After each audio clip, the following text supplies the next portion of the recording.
Įdomumo dėlei čia yra skaičiai, kurie rodo, kiek namų ūkiai, tai yra šeima, viena ar kita šeima, panaudoja savo biudžeto būsto šildymui. Tai čia buvo paimtas įvertinimas vidutinis 50 kvadratinių metrų būtas, tai yra matyti tipiškas gana 3 kambarių būtas daugiabučiame name, ir Lietuvoje tai yra apie virš 13% namų ūkis sumoka už šildymą. Tuo tarpu Estijoje tik 8%, vidurio Europos šalyse įvairiai, bet vidurkis yra apie 10%, tuo tarpu Skandinavijos šalyse apie 1,5%. Aišku, pragyvenimo lygis Skandinavijoje yra žymiai aukštesnis, tačiau tai labai aiškiai rodo, kad šildymas yra neefektyvus ir šiluminės energijos taupimas yra visiškai nepakankamas. Dujų sektoriai. Manau, kad šitą intrigą, kuri vyksta šiuo metu dėl 3 paketo taikymo ir atskirimo nuosavybės atskirimo Lietuvos dujose, tai yra labai plačiai vykstanti diskusija. Galiu pasakyti tiek, kad eurokomisaras Oettingeris per neformalią energetikos tarybą trumpai turėjom progą aptarti tą klausimą, tiksliau pristatėm pateikėm mūsų įstatymų projektus dėl 3 direktyvos taikymo atskiriant nuosavybę ir įsivardino, kad iš tikrųjų Lietuva labai pažangių kelių eina ir Europos komisija palaiko tą kelią atskiriant nuosavybę, iš tikrųjų skaidant šitą horizontalią monopoliją į perdavimo ir tiekimo atskiriant šitas dalis. Tai vėlgi turiu pasakyti, kad tai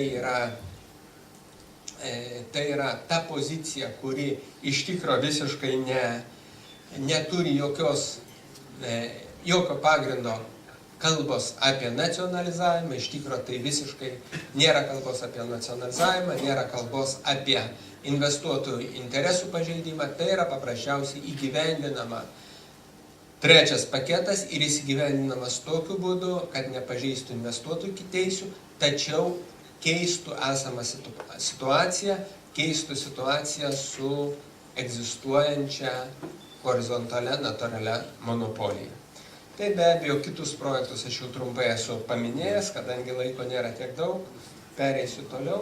Tai naftos sektoriaus strategija iš tikro mums užsitikrinti reikia tiekimo saugumą, tai yra vienas dalykas, tai, kad Lietuvoje yra naftos produktų gamyba Mažeikių naftoje, tačiau vėlgi neturėtume sustoti ties vienu monopoliniu tiekėju, tai yra naftos produktų tiekimas sausuma ir naftos produktų importas jūros keliu per Klaipėdos naftą. Tai iš tikro konkurencingumo didimas ir vienas iš žingsnių, kur buvo padarytas, tai buvo leista dalį iki 30% valstybės ir naftos produktų rezervų laikyti užsienio šalyse.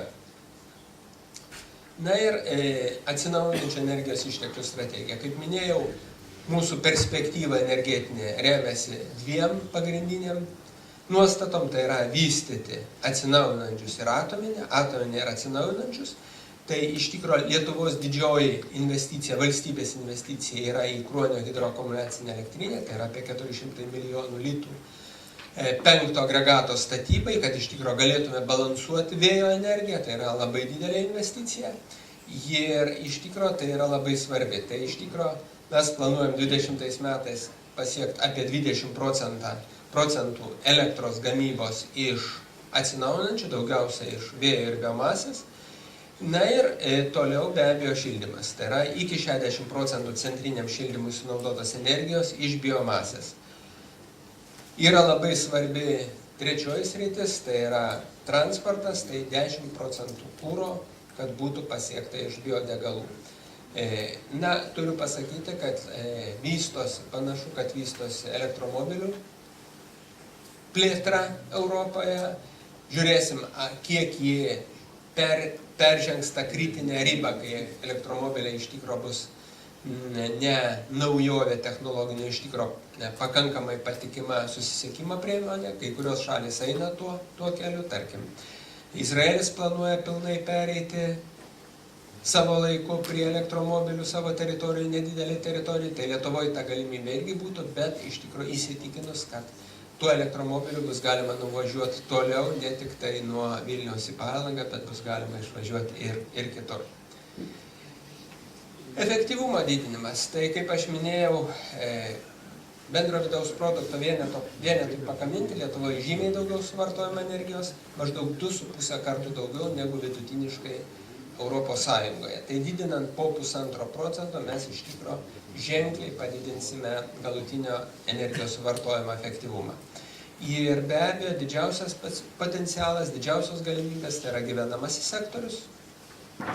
Gyvenamųjų namų šiltinimas, be abejo, visuomeninių pastatų šiltinimas tai yra taip pat svarbu, tačiau matyti ten mažesnės yra galimybės, transportas ir kažkuria dalimi pramonėje.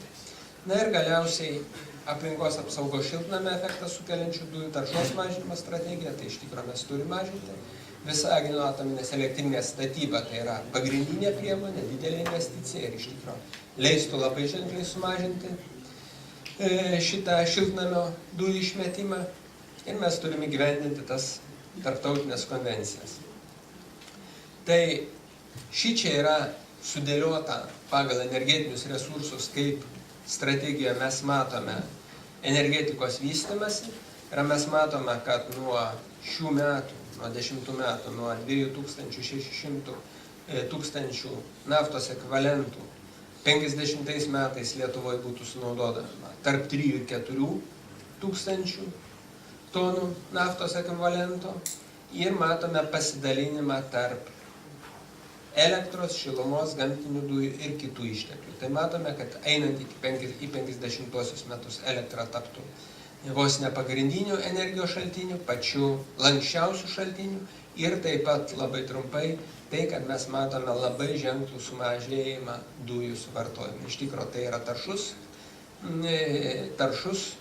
energijos resursas, tai yra importuojamas energijos resursas, didžiąja dalimi iš net pastačius dujų terminalą vis tiek didžioji dalis ateitų vamzdžių iš vienintelės trečiosios šalies ir be to dujų kainos iš tikrųjų nestabilios paskutiniu metu ir tai veikia ekonomiką.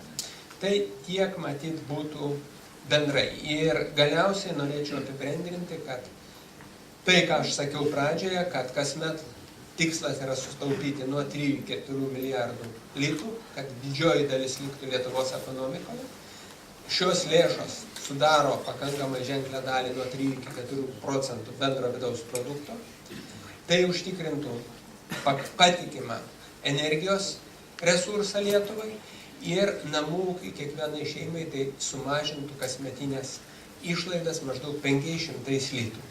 Tai yra 5-6 tūkstančiai nuolatinių darbo vietų ir ekonomikos skatinimas.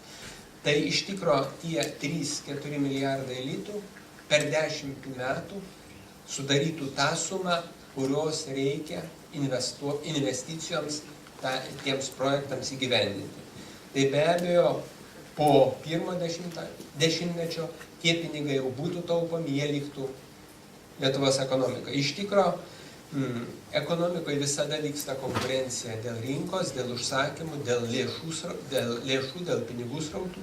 Ir be abejo, ta konkurencija dėl 3-4 milijardų litų, kurių didžioji dalis nueina rytų kryptimi, iš tikro bus labai įnirtinga. Iš tikro šitos strategijos įgyvendimas jau dabar sulaukia didelio pasipriešinimo, didelės kritikos, be abejo yra interesas išlaikyti tą lėšų srautą, yra didelis interesas ne tik tai išlaikyti srautą, bet yra ir pakankamai daug interesų grupių, atskirų interesų grupių, kurios yra suinteresuotos, kad tas srautas eitų tą pačią kryptim, dalis tų interesų grupių yra už Lietuvos ribų, dalis tų interesų grupių yra Lietuvoje, tai mes pamatysime labai įnirtingą ir aštrią konkurenciją dėl tos strategijos priėmimo, dėl jos įgyvendinimo. Todėl mes ir pavadinome tai energetinės nepriklausomybės strategija, tai yra tas projektas, kurį jums šiandien pristačiau, tai manau, kad kaip tik įsitekau į tas 40 minučių skirtų pristatymų.